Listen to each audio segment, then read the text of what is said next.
notes that I'm never gonna send to you, saying I'm sorry.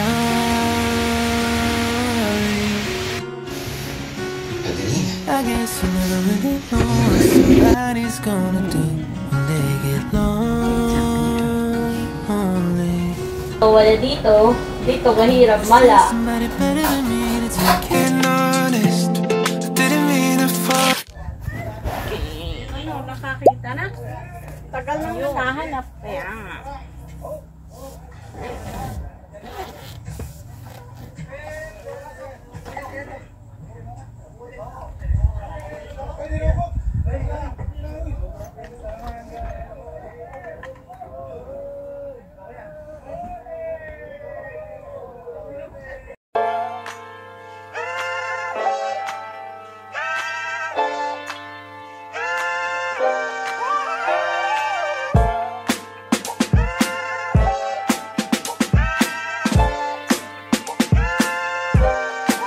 And all I see is changes. Trying to keep it steady and I start slipping.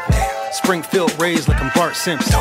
Always on the run, been a long sentence. Tried marathon burger worth a long distance. Try to keep it focused, man. Had to write this before I fall and I start tripping.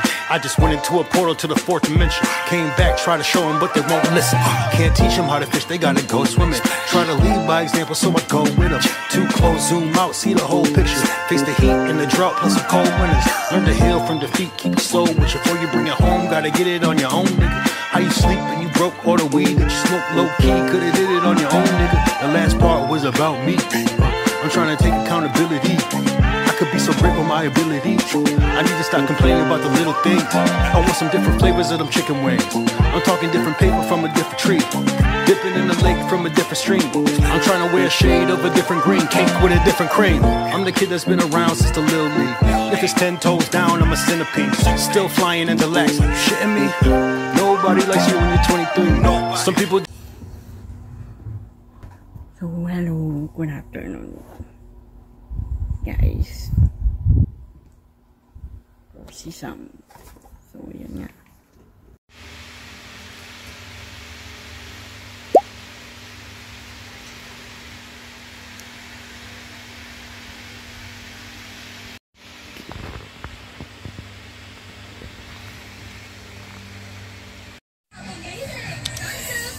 So, good evening, guys.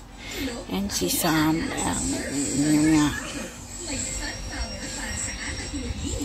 Kakabis ko lang magtulog. So, asa late in 30s. Yes.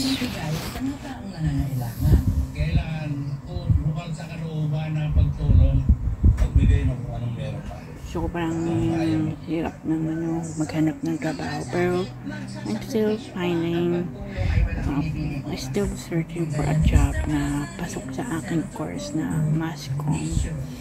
Then consult ko lang kay daddy. So yun na. So for today is gano'n lang, magiging full-time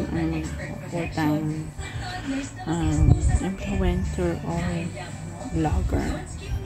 That's it. So, yes guys,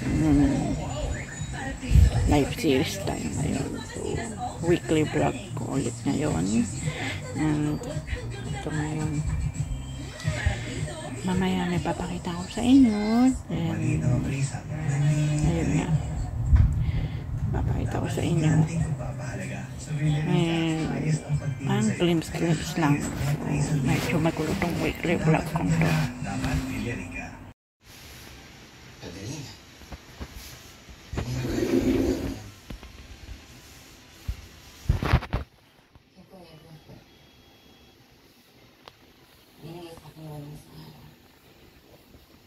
Okay.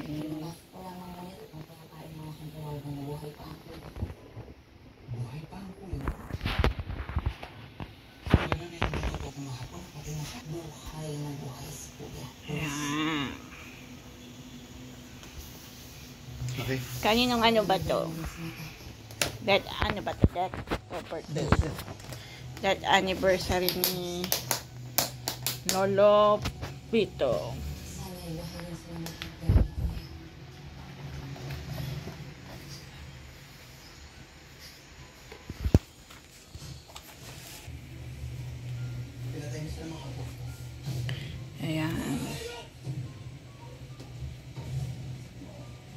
tatay ni Seth.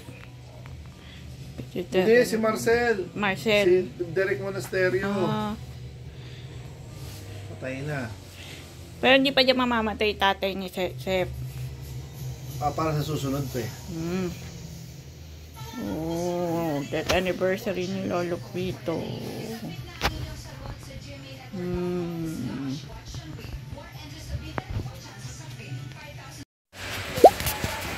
Good afternoon, vlog fam and guys. So, ayun. Kakain muna ako ng ano. Kamusta naman kayo? Yan. Kamusta naman kayo dyan, guys? Vlog fam. So, another day and another vlog again. Dito sa All About A.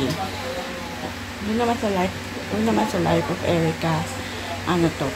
Weekly vlog. So, kakain na ako nito. Mini siopaw din. Saka ako. Then, saka tayo magkukwentuhan mamaya-maya. Okay? Good evening, guys. So, ngayon ay itong aking update sa aking health issue.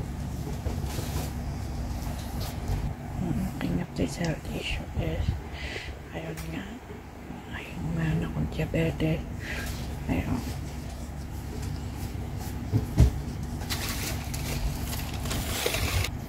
Pero pwede pang ma-reverse. So, tatlong gamot ang iniinom ko, which is this one. Lipitor for the blood pressure, for the cholesterol, and ito yung alas kami ni mami ng gamot. Ito sa kanya mas mahaba. Ito yung sa akin. Then, pangatlo kong hindi iniinom na payok gamot yun, pero hindi iniinom. Ini-incheck yun every Monday. Ito yung tinatawag na Ozempic. So, para na-control yung bumaba yung blood sugar ko. So, hindi dapat babayaan ng health issues nyo kasi baka pagsisihan nyo sa huli yun. Ako medyo nagsisisi na ako. So, ngayon kinokontrol ko na yung aking kinakain. Then, nag-exercise ako. Nag-treadmill ako everyday. As you can see. So, ayun nga. Mamayang gabi, inumin ko na itong dalawa. Bale, nung Monday,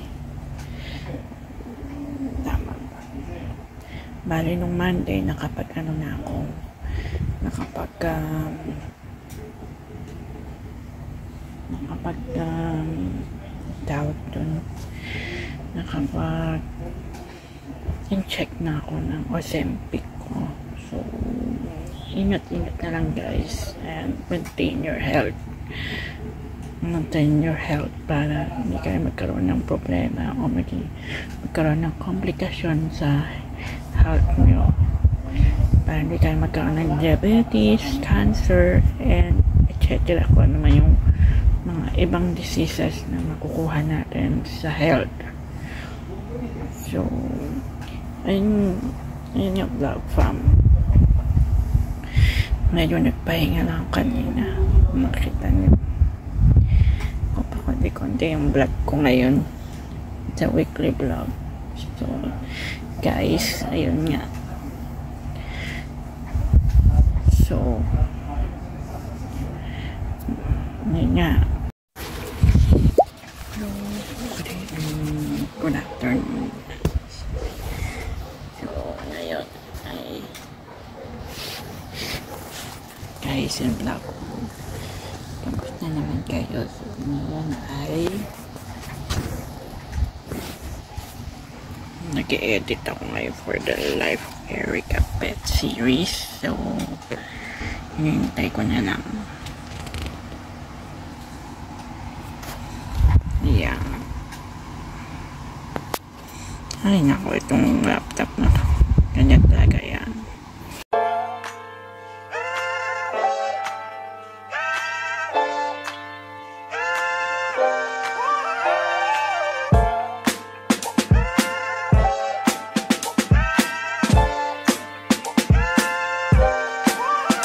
see is changing. Trying to keep steady in a Basta, ingat-ingatan nyo lang yung inyong health para hindi kayo magkaroon ng diabetes, kaya high blood, kaya cancer, heart disease, kung ano pa man, dahil nasa huli ang pagsisisi guys, kasi hindi nyo na mapapalikan yung mga, hindi nyo na makakain yung mga gusto nyong kainin, at hindi nyo mababalikan yung dati yung buhay na okay pa yung health nyo. So, ingatan nyo na lang yung health nyo, monitor nyo, control nyo, kung ano man yung cravings nyo, control nyo. Kunwari, mga chocolate, mga sweets, mga chicharon na pang cholesterol. So, ayun. Kaya, kita nyo, iniinom na akong maintenance. Kasi, mataas yung aking blood sugar. At mataas din yung aking cholesterol. So, ayun. Yan.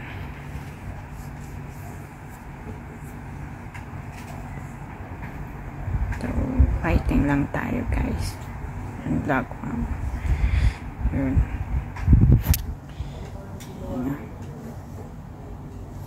So, ang gagawin ko lang kasi ngayon is mag-edit, mag-upload, then magpapainom na kami ng gamot ng hamster, then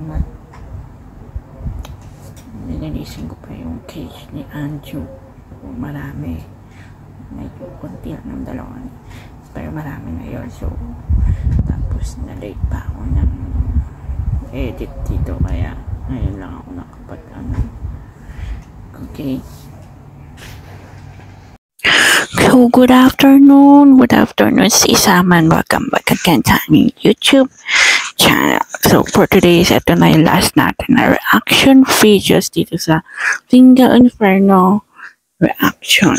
So, ngayon, let's get started na sa season 3 ng Single Inferno. So, first react natin is this one.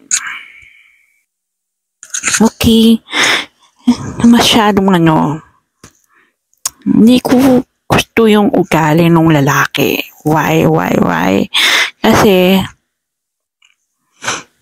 ano siya yung tipong playboy, yung hindi makapili kung sino yung gusto niyang babae. Like, okay, dalawa yung Inferno, okay, nag-gets ko dalawa Inferno, tapos napunta siya sa kabilang Inferno, and then suddenly biglang nabago yung isip niya na mas gusto na niya yung bagong girl dun sa second Inferno imbes to sa first Inferno na nakilala niya yung girl na yon. So why? Sobrang niya, toxic na guy, like OMG guys, si Sam. Kapag may ganyang guy, iwasan na dahil napaka-toxic niya, napaka-red flag niya. Kung baga sa isang relationship, siya yung red flag na lalaki na hindi mo akalain na hindi siya makapili na kahit isang babae kung sino ba sa kanila ang mahal niya o gusto niya. Then ito naman, yung second girl dun sa second Inferno is sobrang, hindi naman nakakagigil. Mabait naman siya, kaso, sometimes na may gusto siyang lalaki, gusto niya, nasa kanya yung attention.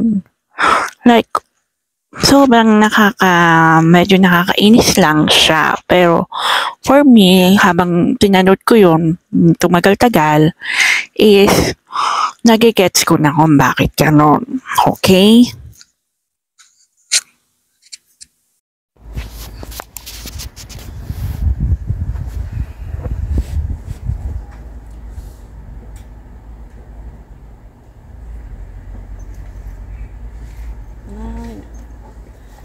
Brown out na naman po.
show me where to start. Wherever the wind blows. Hello, good afternoon. Guys, ayan. Nag-brown out ng nagsaglit. Then, ayun. Nagkakuryente ulit. Yeah. Balik ka ulit. Yeah. Ay! Wala dito. Dito mahirap, mala. Wala. Balik ka doon. Walang space. Oh, wala.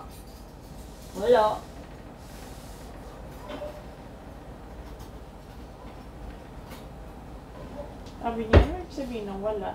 Bawal dumaan. Ay! Cha. Balik ka doon.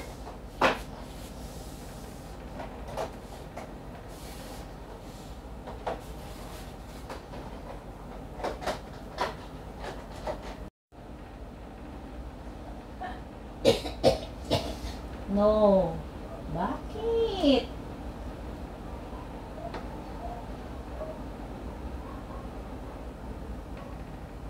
Oh, bakit? Very cute.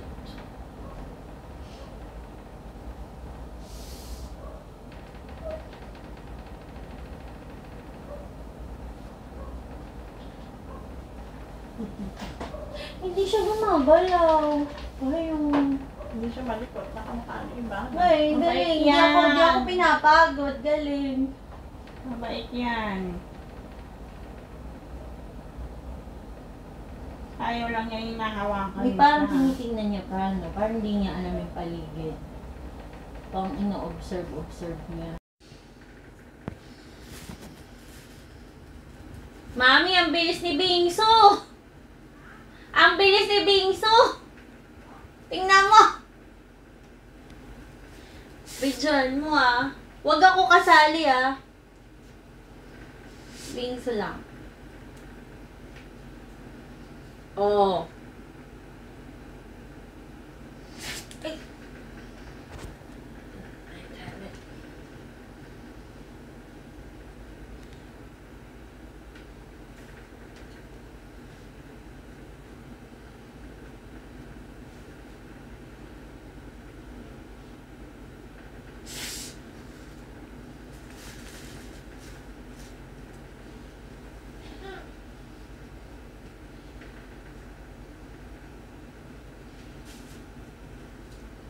Ba't Eris natanggal na niya? Na kaya yung dating takip. Nako,